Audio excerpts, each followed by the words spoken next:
So obviously, the past a couple weeks have been an interesting run, not just at the funeral home, but also in our world. It's definitely been, seeing a lot of resurgence of the coronavirus and challenges that go from that.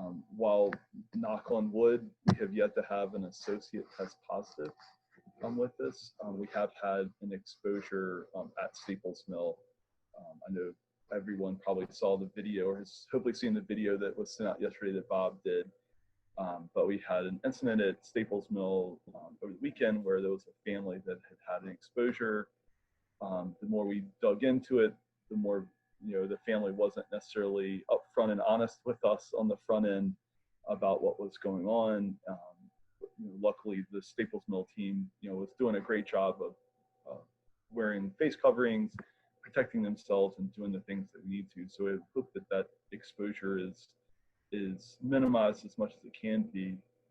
However, there were lots of people that were exposed over the course of several days with visitations, arrangements, funeral, etc. So that is in a lot of ways what's kind of precipitated us putting the measures into place that we have starting to this morning. I know this is something that we've been planning for a long time.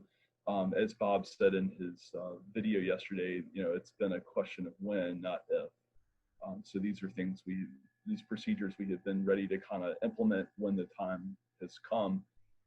And luckily, while it's not a staff member yet who's contracted it, we've definitely been in a more compromised or vulnerable situation because of everything that's going on. So the questions that were asked to me, for the most part, came in the last day that had to do with, based on kind of the company's response with things.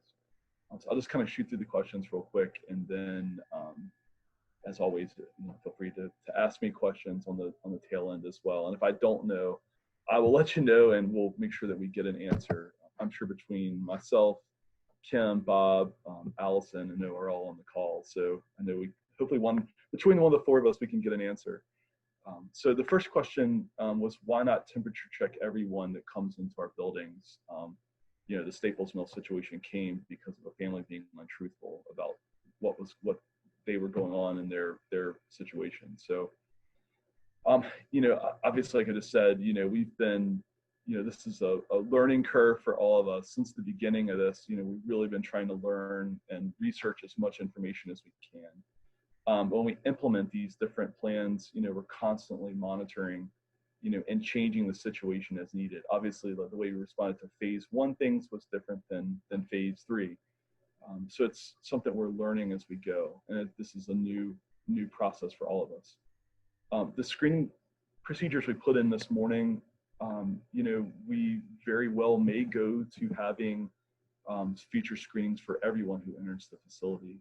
The logistics of it all, are probably the biggest challenges. And it seems kind of a good first process step for us is to kind of implement this for staff. The other challenge too, for staff, we actually obviously work the closest together. So, especially in back areas, we are not requiring face coverings yet completely while you're in the building. If you're working independently or working, separated out and distancing, we don't require that. But there are many times where we as staff members get very close and work in close confines, much closer than we would even with families. So that's kind of one of the initial reasons for that. Second part is, we are funeral directors, and there are families that do have lots of emotional situations and people that come here. Not every death is the same. We've lately had a lot of traumatic kind of deaths, and we want to be kind of realistic about the emotional side of that too. Adding a step like temperature checks can come across as a little rigid and create some challenges like backups coming into the funeral home, just dealing with all the emotional side of that. So it's kind of like a first step first is to kind of see where we are. We don't want to add really any extra stress to not just family situations, but also to our own. But that being said, our safety is number one. We really have to be sure that we're protecting ourselves when we go in with families. And so that's going to kind of, dictate kind of what we do kind of going forward. But this is kind of our first step, kind of evaluate and see where things go, and then go from there. At the end of the day, also, I know Bob and Kim went over to Staples Mill yesterday, and a lot of ideas were shared. And I think that's the main thing for us right now is, it's a learning process, and we just have to keep learning as much as we can, and trying to address those things as we go. Nothing right now is set in stone, because of this being such a new situation for all of us. One of the other questions was asked was, should staff quarantine because of the exposure? I would say Arthur and his team are doing a great job of following all our protocols and stuff at Staples Mill. And they're really being great about wearing face masks, distancing, hand washing, cleaning, all the things that we're kind of asked to do by the CDC. With this being said, we believe we're really following the CDC guidelines. We've notified everybody that could have possibly have had an exposure from that, and having them monitor their symptoms makes the most sense. Obviously, if anyone wants to self-quarantine, we'll comply with that request. I've also seen different organizations, not just even businesses, and how they're kind of dealing if there's a positive test that would come around. As many of you all know, I volunteer for a local Little League, and I'm on the board there. And the board there, we've been dealing with the same issues and questions. And pretty much if, even if one person were to test positive, doesn't mean it shuts the whole team down. If we see a larger scale exposure, then that creates a different challenge. But it's one of those things where the self-monitoring is really important right now.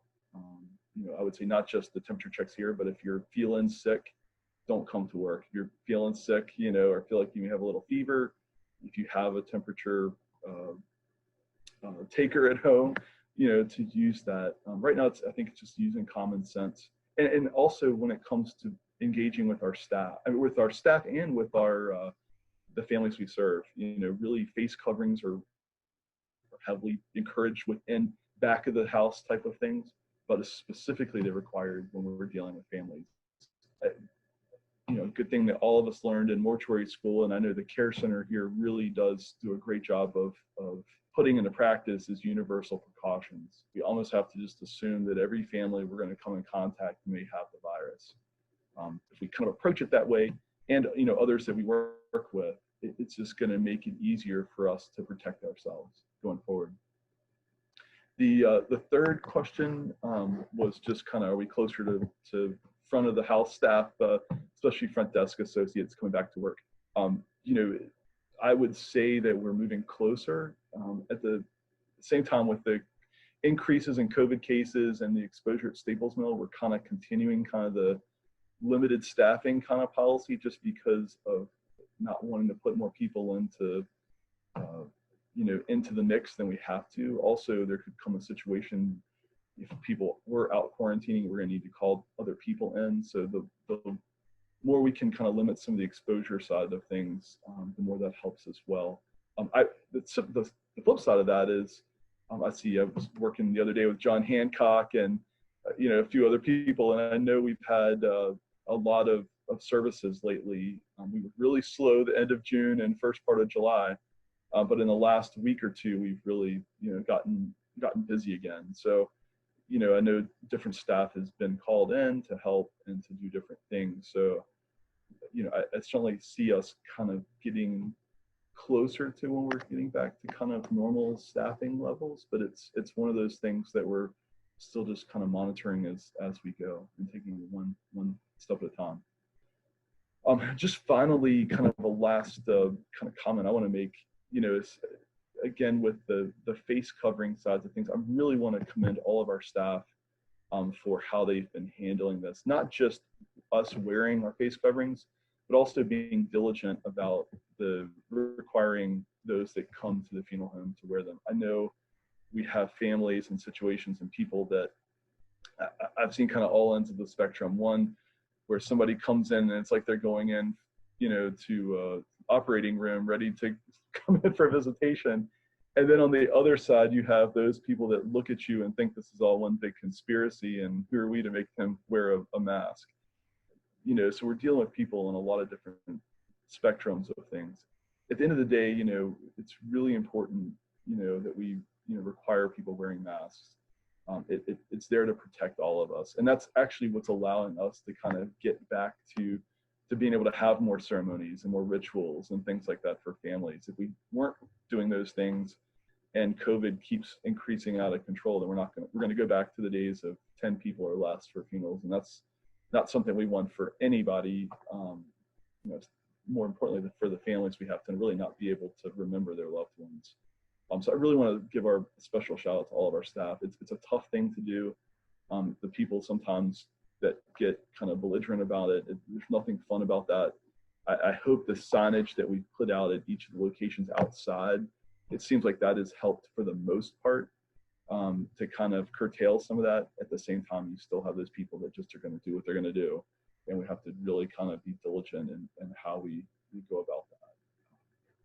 But with that being said, that's kind of the main things I wanted to cover today. Any questions you all have?